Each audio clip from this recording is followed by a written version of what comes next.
Baik, Assalamualaikum warahmatullahi wabarakatuh. Perkenalkan nama saya Muhammad Uksara Bin Ramadan dengan NIM 110121210205. Di sini saya akan mempresentasikan hasil tugas saya yang berjudul Starlink. Oke, selanjutnya Starlink adalah proyek sistem satelit yang dikembangkan oleh SpaceX untuk menyediakan layanan internet broadband global. Sistem ini menggunakan konstelasi satelit low Earth orbit atau LEO yang memungkinkan koneksi internet cepat di daerah yang sebelumnya sulit dijangkau oleh infrastruktur kabel tradisional. Tujuan utamanya yaitu menyediakan konektivitas global dengan latensi rendah, bahkan di daerah terpencil yang tidak terjangkau oleh koneksi kabel atau fiber optik. Selanjutnya untuk satelit LEO, Starlink menggunakan satelit yang berbeda pada ketinggian 550 hingga 1.200 km di atas permukaan bumi. Satelit ini lebih dekat daripada satelit geostasioner yang berada pada ketinggian sekitar 3.600. Terminal penggunanya, setiap pengguna membutuhkan perangkat yang disebut dish atau antena parabola untuk menghubungkan perangkat ke satelit. Untuk stasiun bumi, menjadi titik penghubung antara satelit dan internet global. Selanjutnya ada spektrum frekuensi dalam Starlink. Yang pertama ada KU band, eh, itu dia 12 sampai 18 GHz, digunakan untuk komunikasi antara satelit dan pengguna di bumi. Untuk KA band itu kisaran 26,5 hingga 40 GHz, digunakan untuk komunikasi antar satelit. Kemungkinan transfer data yang lebih besar.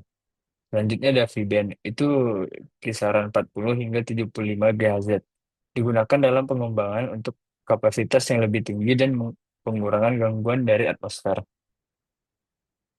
Selanjutnya ada penggunaan frekuensi dalam Starlink. Frekuensi dalam KU band dan KA band digunakan secara dinamis untuk menyediakan kanal komunikasi antar satelit dan pengguna. Selanjutnya, fasilitas pengguna di satelit menerima dan mengirimkan sinyal melalui frekuensi KU band atau KA band ke satelit. Yang ketiga ada fasilitas penghubung antar satelit, komunikasi antar satelit menggunakan frekuensi KA band atau V-band. Selanjutnya ada arsitektur jaringan Starlink. Untuk satelit LEO, jaringan terdiri dari ribuan satelit yang beroperasi dalam jalur orbit rendah yang terkoordinasi untuk memberikan layanan internet. Untuk terminal pengguna, di satelit atau antena pengguna yang menghubungkan pengguna dengan satelit untuk mengakses internet. Selanjutnya ada stasiun bumi. Itu lokasi di permukaan bumi yang berfungsi sebagai gerbang antara jaringan satelit dan infrastruktur internet global. Selanjutnya di sini ada diagram arsitektur jaringan. Yang pertama, ilustrasi yang menunjukkan alur data dari terminal pengguna ke satelit, kemudian diteruskan ke stasiun bumi, dan akhirnya terhubung ke internet global. Untuk komunikasi data, sinyal dari terminal pengguna diterima oleh satelit, lalu diproses, dan kemudian diteruskan ke stasiun bumi yang menghubungkan jaringan ke internet. Selanjutnya ada metode komunikasi dalam Starlink. Yang pertama ada komunikasi satelit ke pengguna. Nah, itu menggunakan sinyal radio antara satelit dan terminal pengguna. Untuk relay antar satelit, satelit berkomunikasi dengan satelit lain untuk mengarahkan data ke stasiun bumi atau ke terminal pengguna yang berada di yang berbeda. Yang ketiga itu ada penghubung ke internet global. Itu setelah data diterima oleh stasiun bumi, data diteruskan ke internet global melalui fiber optik. Selanjutnya ada alur proses komunikasi Starlink. Yang pertama, pengguna mengakses internet melalui terminal satelit. Yang kedua, satelit LEO menerima dan mengirimkan data ke terminal pengguna. Yang ketiga, relay antar satelit mengarahkan data ke stasiun bumi. Dan yang keempat, stasiun bumi menghubungkan data ke internet global. Selanjutnya ada fitur-fitur teknologi. Sistem komunikasi PES, ad- eh,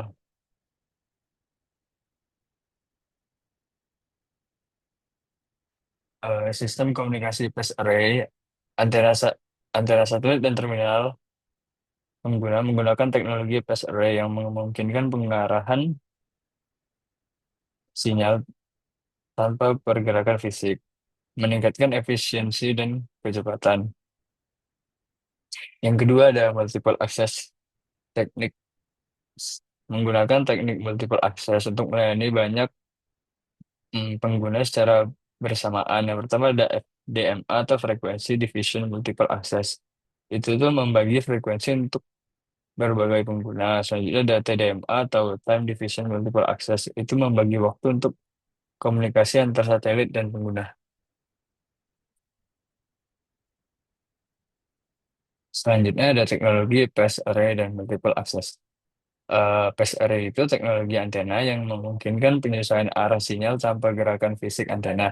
Setiap antena memiliki elemen-elemen kecil yang dapat diatur untuk mengarahkan sinyal secara elektronik. Sedangkan Multiple Access itu Starlink mengintegrasikan teknik FDMA dan TDMA untuk mengoptimalkan bandwidth dan melayani ribuan pengguna secara bersamaan. Selanjutnya di sini ada kecepatan dan latensi. Untuk kecepatan Starlink dapat memberikan kecepatan unduh antara 100 sampai 200 Mbps tergantung lokasi dan kondisi cuacanya. Selanjutnya ada latensi. Latensi Starlink berkisar antara 20 hingga 40 ms, jauh lebih rendah dibandingkan dengan satelit geostasioner yang memiliki latensi lebih dari 600 ms. Untuk kelebihannya, kecepatan tinggi dan latensi rendah membuat Starlink sangat cocok untuk aplikasi seperti video streaming, gaming, dan konferensi video. Selanjutnya ada jangkauan layanan Starlink. Starlink memberikan akses internet di hampir seluruh dunia, termasuk daerah yang tidak terjangkau oleh kabel atau infrastruktur fiber optik. Yang kedua, layanan ini bisa diakses di lokasi terpencil, daerah pedesaan, atau bahkan daerah bencana. Nah, selanjutnya kita masuk ke parameter link budget. Apa sih link budget itu? Link budget itu adalah perhitungan daya yang diperlukan untuk memastikan komunikasi antar satelit dan terminal pengguna yang efisien. Di sini ada rumus dasar link budget, yaitu LB sama dengan EIRP dikurang LPAD dikurang L polar ditambah G receiver. Untuk penjelasannya sudah tertera pada kolom di bawahnya. Selanjutnya ada faktor yang mempengaruhi link budget. Yang pertama itu ada daya transmitter atau EIRP, itu menentukan seberapa kuat sinyal yang dipancarkan. Yang kedua ada kerugian propagasi atau fade loss, itu mempengaruhi kekuatan sinyal yang hilang saat sinyal merambat melalui atmosfer atau ruang bebas. Yang ketiga ada gain receiver, itu meningkatkan efisiensi penerima sinyal dengan menggunakan antena dengan gain tinggi.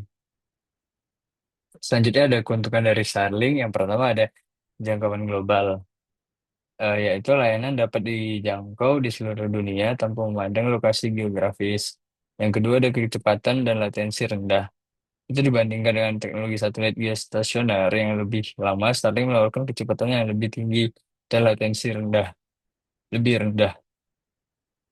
Selanjutnya ada fleksibilitas. Itu mudah dipasang, terutama di daerah yang sulit dijangkau oleh infrastruktur tradisional. Oke, selanjutnya kita masuk ke tantangan dan keterbatasan.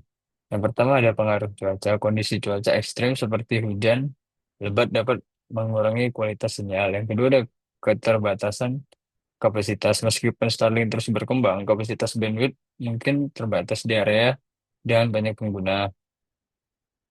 Selanjutnya ada biaya awal. Biaya untuk pembelian terminal satelit, disk, dan perangkat keras lainnya mungkin menjadi hambatan bagi beberapa pengguna. Selanjutnya kita masuk ke perbandingan Starlink dengan sistem satelit lain. Untuk Starlink, Leo menggunakan satelit di low Earth orbit yang berada pada ketinggian sekitar 550 hingga 1.200 km, menawarkan latensi rendah dan kecepatan tinggi. Untuk satelit geostasioner, beroperasi pada ketinggian 35.786 km dan memiliki latensi tinggi sekitar 500 hingga 700 ms karena posisi tetap di atas bumi. Ketiga, satelit medium Earth orbit atau MEO berada di ketinggian 5.000 hingga 20.000 km dengan latensi sedang sekitar 150 sampai 250 ms dan lebih banyak digunakan untuk aplikasi seperti navigasi GPS. Selanjutnya ada penggunaan Starlink di berbagai sektor. eh Pertama ada komersial. Starlink digunakan oleh perusahaan yang membutuhkan konektivitas internet cepat di lokasi yang sulit dijangkau oleh infrastruktur kabel. Misalnya di lokasi tambang, perusahaan minyak dan gas, serta perusahaan transportasi di daerah terpencil. Yang kedua ada pemerintahan dan militer. Starlink menyediakan komunikasi yang handal di area yang sulit dijangkau oleh jaringan kabel tradisional. Bahkan di zona konflik atau bencana alam dapat digunakan untuk operasi darurat, pemantauan bencana, dan komunikasi militer. Dan yang ketiga ada individu dan konsumen. Pengguna di daerah pedesaan atau terpencil dapat menikmati layanan internet cepat dengan biaya yang lebih terjangkau dibandingkan alternatif satelit geostasioner. Untuk yang keempat ada pendidikan. Starlink membantu menyediakan pendidikan jarak jauh di daerah yang tidak terjangkau oleh koneksi internet kabel, memberikan akses ke materi pembelajaran online. Selanjutnya ada prospek masa depan Starlink. Yang pertama ada peningkatan kapasitas. Itu SpaceX berencana menambah jumlah satelit dalam konstelasi Starlink dari 4.000 menjadi lebih dari 12.000 satelit untuk meningkatkan kapasitas dan jangkauan.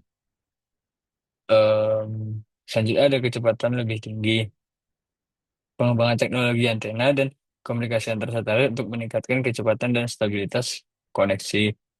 Yang ketiga ada layanan 5G. Starlink berencana untuk mendukung implementasi jaringan 5G dengan menggunakan satelit sebagai backhaul untuk memperluas jangkauan 5G di seluruh dunia. Dan yang terakhir ada potensi akses global universal. Itu Starlink berpotensi menjadi penyedia internet, terutama di negara-negara berkembang, memberikan akses yang lebih luas kepada masyarakat yang sebelumnya tidak memiliki koneksi internet. Nah, selanjutnya kita masuk ke kesimpulan. Jadi, Starlink itu adalah sistem internet satelit yang dikembangkan oleh SpaceX menggunakan konstelasi satelit low orbit atau LEO dengan menggunakan satelit yang mengorbit lebih dekat ke bumi. Starlink mampu menawarkan kecepatan internet tinggi dan latensi rendah, berbeda dengan satelit geostasioner yang sering memiliki keterlambatan sinyal. Teknologi ini bertujuan untuk menyediakan akses internet di daerah-daerah terpencil yang sulit dijangkau jaringan kabel. Starlink terus berkembang dengan meluncurkan lebih banyak satelit, meningkatkan kapasitas dan jangkauan layanan untuk konektivitas global yang lebih merata. Selanjutnya di sini ada referensi dari em, PPT saya yang bisa dilihat. Oke, sekian dari presentasi saya. Apabila ada kekurangan, mohon dimaafkan. Assalamualaikum warahmatullahi wabarakatuh.